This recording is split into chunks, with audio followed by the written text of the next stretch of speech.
been through hell and back since I've been in dental hygiene school. I have not gave up. I have not slacked as a student. Like, you're going to go through stuff. It's 2 years of your life. And, baby, I don't know what it is.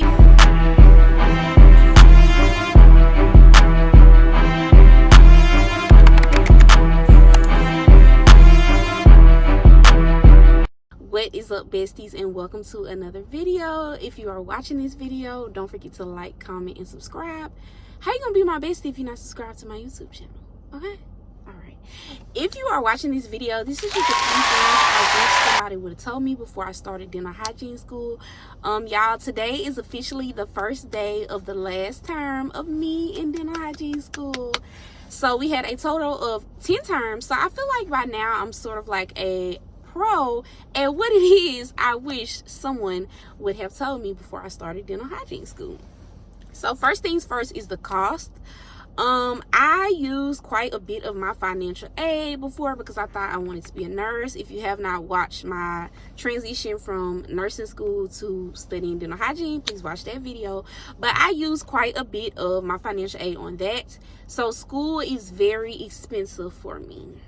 It's very expensive for me. Payments are high, y'all, and I do not have like a lot of financial support. So I would definitely recommend looking out for scholarships, grants, all that, anything that you can find to pay for college, or even like saving a ton of money for college, because they include so much in your tuition. But if you're going to a school like mine, y'all, my school does not include a lot in tuition. They don't want to pay for anything. So that means like when we have to do projects, we have to like pay out of pocket. Patients have to pay for their clinic visits, which makes sense or whatever, because that's the clinic. But just like so much stuff is like not included in our tuition. So you want to make sure that you purchase those, or at least have like money put up for that.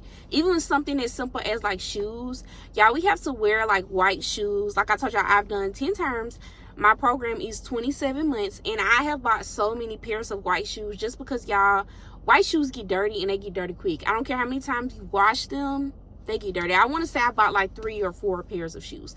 The ones I currently have are literally so dirty, but I'm not buying anymore. Like, we got about 2.5 months left. I'm not buying anymore. So I would definitely say cost. The next thing I would tell you guys is like the intensity of the schedule. So everybody says, oh my gosh, dental hygiene school is so hard, like it takes up all your time. And of course, me, y'all, I thought people were bluffing. No, it takes up a lot of your time, but not just even time doing homework, doing projects. It's like you can never stop. You always have a test. You always have something you have to study for, as well as like even with patients. Y'all, the school will find us patients, but that's not a primary source of relying on where you're going to find your patients. Like, you're going to have to look for people. You're going to have to post ads. You're going to have to post on Facebook. I post on Nextdoor. I post on all types of social medias. And people message me at like 12, 1 in the morning, the most random times, y'all. People message you about an appointment. And you need people to come to these cleanings because that is literally your grade.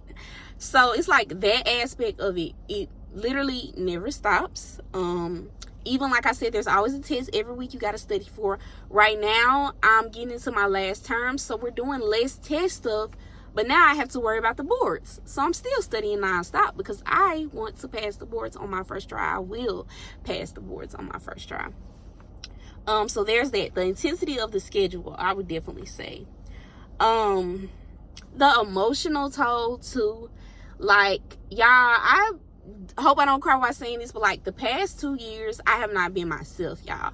Like, you'll have less time to do the things that you might enjoy doing. People say, oh, don't let school take these from you. And it's not necessarily letting it take it from you, but you're so consumed with it that you might not have time to go out and party or go do this, or like the intensity of the schedule and the emotional toll is insane. I would say you learn as you go. Y'all, we practice on typewriter so many times. We did partner prophy, where it's like you clean your partners, all of the things. And here it is, I'm learning something new every day, and I graduate in 2 months. When you graduate hygiene school, you are not going to know everything about cleaning teeth. You're not going to be the perfect hygienist. You know, you go from having 4 hours to clean patients to going to an hour, not to mention like it's a case-by-case scenario. So if you never had somebody that had this in a chair, yeah, you might have learned about it once, but it's not the same as literally cleaning that patient or that patient, even just having an interaction with a patient that has this certain disease or has these certain accommodations, like it's a case-by-case scenario.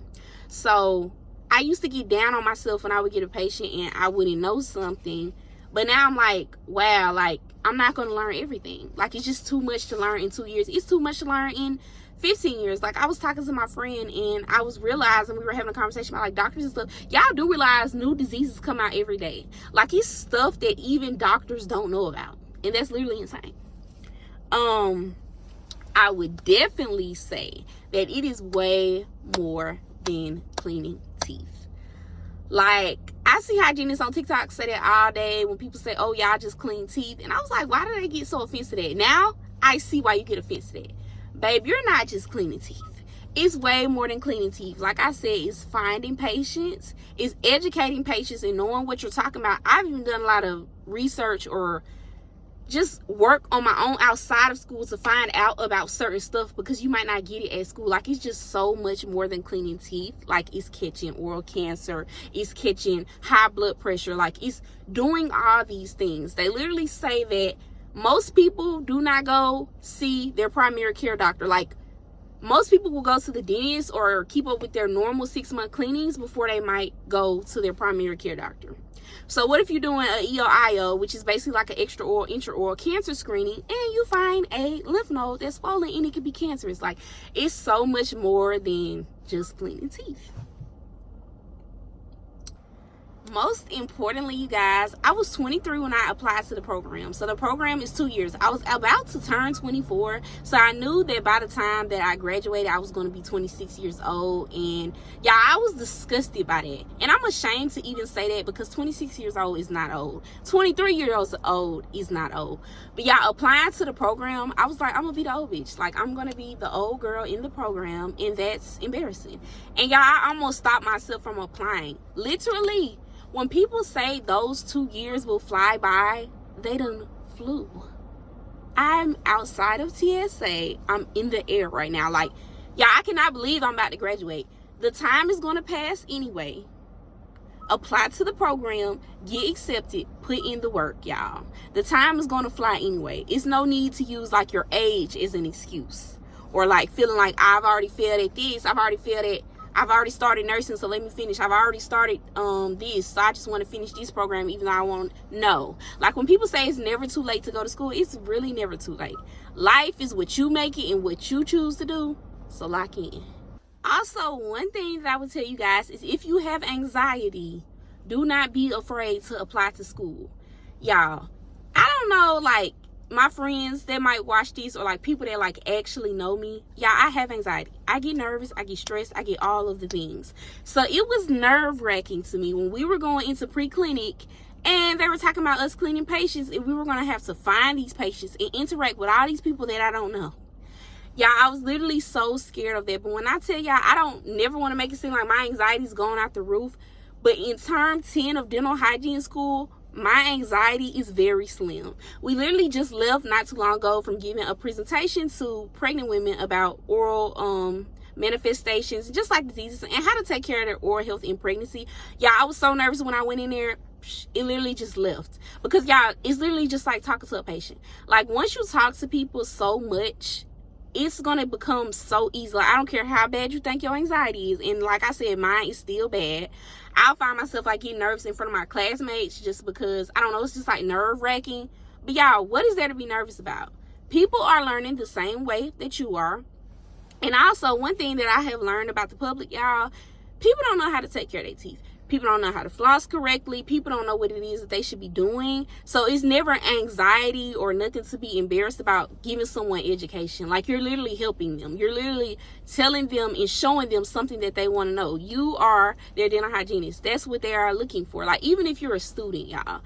I also tell the story of like how I was worried about being a student and like my patients doubting me because I had heard about like some other students getting like rude patients. Yeah, I have not had a rude patient. And I wish I had some wood in this car.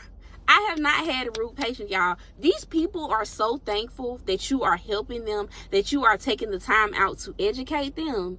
So if you have anxiety, get you some ashwagandha, boo, and you're going to be all right. Literally. Get you some anxiety meds if you need them. Hell, you might need something stronger, but you are literally going to be okay. Because if I can do it, I feel like anybody can do it. Also, y'all, people always say dental hygiene school is hard. Even in this video, I haven't said that it's hard, but I've definitely said that it's demanding. Y'all, the most demanding part of hygiene school is all the stuff that you go on in your personal life. I done been through hell and back since I've been in dental hygiene school. I have not gave up. I have not slacked as a student. Like, you're going to go through stuff. It's 2 years of your life. And, baby, I don't know what it is. I guess God trying to see if you want it. The devil, the demons, they busy. Stuff is going to happen. But it's up to you. Are you going to let that stuff stop you, or are you going to keep going? Are you going to lay down, or are you going to get in the field? Which one? Y'all, but if you made it this far in the video, thank you so much for watching, y'all. Y'all can ask me like any questions you might have about dental hygiene school, or what it is that you wish people talked about. I think that kind of covers all my boxes as far as things that I wanted to know or wanted to let you guys know. But thank you so much for watching. Don't forget to like, comment, and subscribe. Bye.